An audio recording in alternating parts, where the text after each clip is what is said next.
जिनकी रहस्यमयी दुनिया। गांव के एक कोने में स्थित एक पुराना हवेली सदियों से वीरान पड़ा था। लोग कहते थे कि वहां एक जिन रहता है जो रात के अंधेरे में हवेली के अंदर घूमता है। इस डर से कोई भी उस हवेली के पास नहीं जाता था। लेकिन अयान, जो एक जिज्ञासु और साहसी लड़का था, इन कहानियों पर यकीन नहीं करता था। उसने ठान लिया कि वह इस रहस्य से पर्दा उठाएगा। एक दिन अयान ने अपने दोस्तों को बताया कि वह हवेली के अंदर जाने वाला है। उसके दोस्त डर गए और उसे रोकने लगे, लेकिन अयान नहीं माना। रात के समय, जब पूरा गांव गहरी नींद में था, वह एक जलती हुई मशाल लेकर हवेली के अंदर चला गया। हवेली के अंदर घना अंधेरा था, मकड़ी के जाले हर जगह फैले हुए थे और हवा में अजीब सी सरसराहट थी। अयान ने धीरे धीरे कदम बढ़ाए। अचानक उसे एक तेज हवा का झोंका महसूस हुआ और दरवाजे अपने आप बंद हो गए। अयान का दिल जोर जोर से धड़कने लगा, लेकिन उसने खुद को संभाला और आगे बढ़ा। अचानक उसके सामने एक लंबा काला साया प्रकट हुआ। उसकी लाल लाल आंखें जल रही थी और उसकी भारी आवाज गूंज रही थी, कौन हो तुम? यहाँ क्यों आए हो?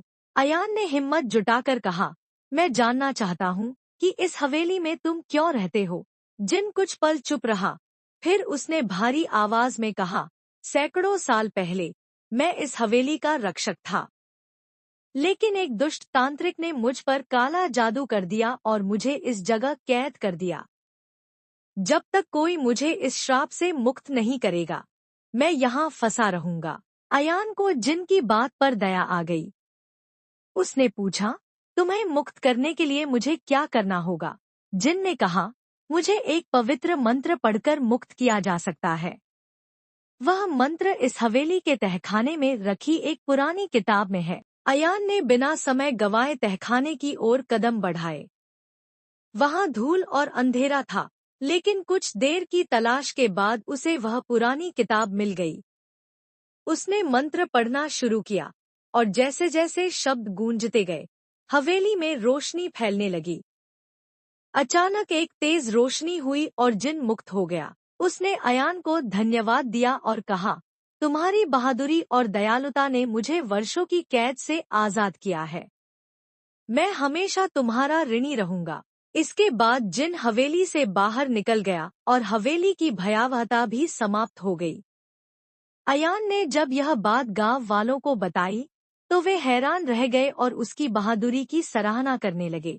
अब वह हवेली किसी डरावने स्थान की बजाय एक ऐतिहासिक धरोहर बन गई और अयान की कहानी सदियों तक गांव में सुनाई जाती रही।